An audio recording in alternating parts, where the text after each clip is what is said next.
And the other piece here, just to say that in our program, we actually, all the therapeutic modalities that you use, well, you can incorporate it right into a daily practice of mindfulness and recovery. In other words, mindfulness is not this separate thing. It is the glue that allows you to put those valuable tools into your daily life. It starts with how I wake up. It starts with taking a reflection on what do I want to practice today. It has check-ins. Am I doing this? Is it skillful or not? And so this is my hope, my passion, is that we can develop a way of using this incredible opportunity to transform lives. When we think about all of the problems of addiction, well, one of the solutions is pretty simple. We can rewire ourselves.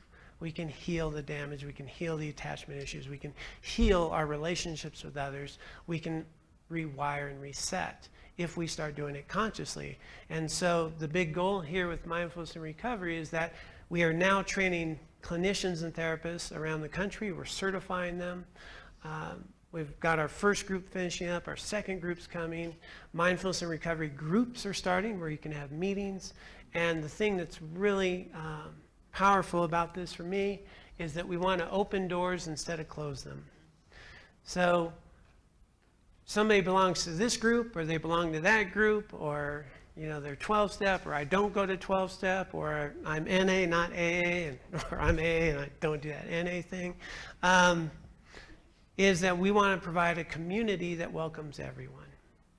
That says, hey, you know what? We're an inclusive support community, and we're all welcome. And we get to intermingle with each other. And people who think 12 steps are crazy get to hang out with a bunch of people in 12 steps and discover they're true. No, that we all get along, and people come together and they support each other in their pathways of recovery. And what we found is people with over 3 decades of recovery are doing the workbook. They're engaged in their lives, and they're reporting greater resiliency, better relationships. They're flourishing in their journey. And people who are new are engaged in this process. So it doesn't promote any particular religious or spiritual beliefs. Fundamentally, we ask, what are your values? What's your tradition? What's your belief system?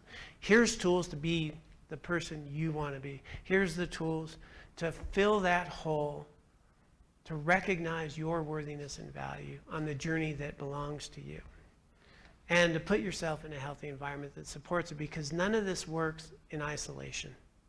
We need to build communities. So my bigger vision is that clients will receive training, and groups and meetings will start.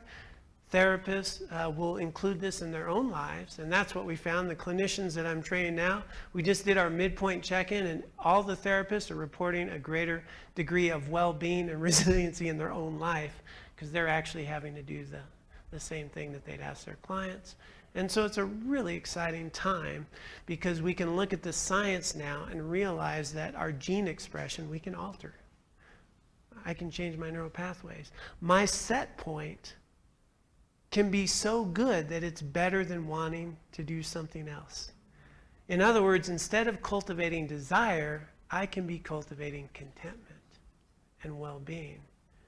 And that is the ultimate reward circuit, to know that you're okay, and to be able to enjoy what's happening as it's happening in real time. And I think I'm at the end. If you have any further questions, you can email and all that. But thank you so much for your time.